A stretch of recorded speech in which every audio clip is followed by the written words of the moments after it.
Okay, can't really get the camera set up anywhere where you're going to be able to see what I'm doing, so I'm going to try and do this one-handed, so you're going to have to bear with me. I may have to put the camera down once or twice. First of all, you need to unclip this clip here. Okay, literally it just pulls out like so. Okay, when you lift the CD drive up, DVD drive up, whichever you want to call it, Blu-ray drive, you need to lift it from the outside and lift in.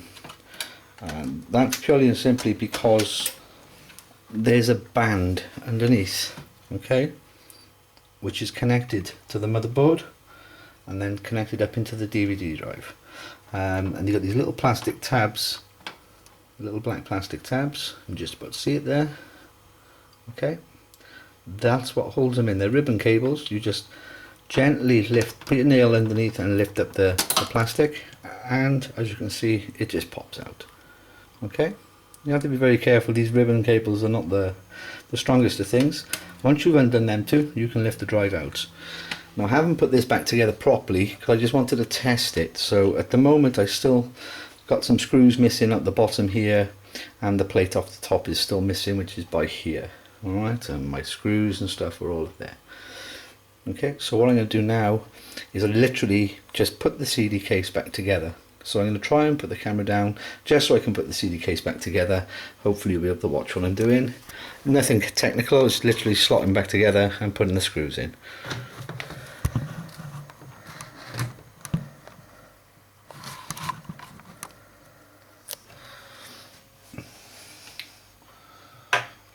Okay, one of the main things to do is make sure that you use the correct tools. Don't use too big a Phillips screwdriver to put these in because you will shear the heads off. Just make sure you use a really nice fitting Phillips screwdriver to put these screws back in, and they are quite tight. They are quite a tight fitting, and of course you want to screw them down pretty tight anyway because of the fan and everything vibrating inside. You don't want them vibrating loose.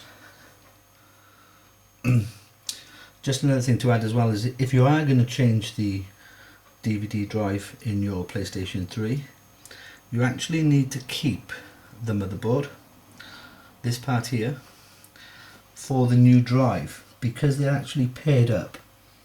And if you don't have that motherboard with the PlayStation that you're repairing, the drive won't work. So this piece you need to keep if you're going to swap your drives over.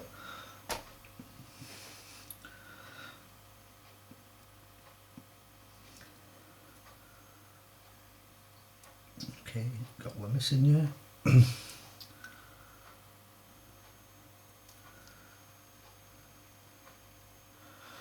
2, 3.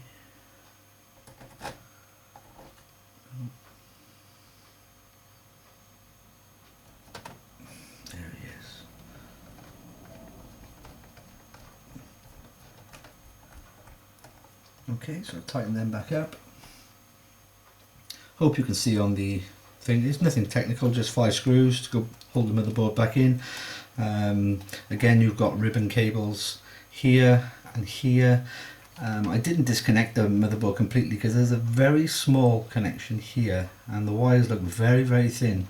So I didn't need to undo them, so just didn't undo them. Okay, just put the faceplate back on.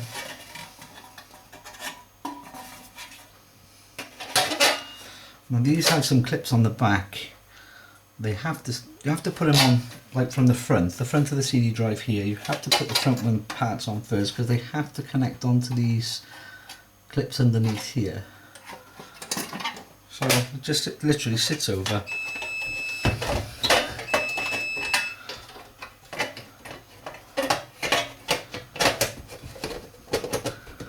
There you go, back in place. And then all we're going to do is turn it back over, and we need to put the small screws on the back to hold this plate back in place. There's one with like a little seat protector just to hold it away from the station. That one goes up in the top right. Again, make sure it's nice and screwed down tight. And the other little silver one goes up in the top left. Okay, again, make sure it's screwed down tight.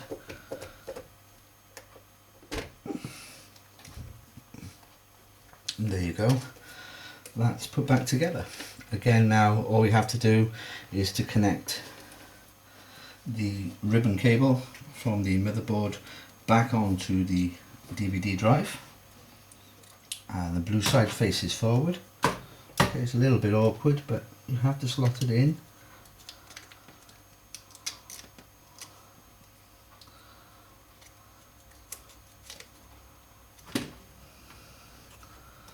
Okay, try again. Slots in. Once it's in place, you just push the plastic down, like so, and make sure you sit this back down so that's folded that way. Sit it back down in place so that everything fits snug. Make sure you don't have any wires trapped. There's a little black wire that runs down the side, make sure that's not trapped, and then connecting back up. Okay, so as you can see, I've put the DVD drivers back in place. I've connected the little connector plug here and the ones on the back, and she's ready to be put back together. Put the lid back on, which I will do now.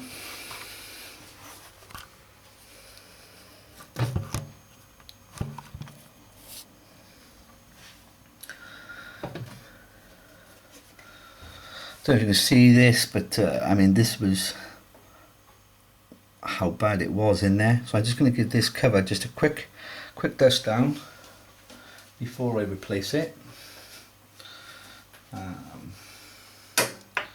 In fact, I'll use the same cotton bud just to get this dust out of the corners and off the front here.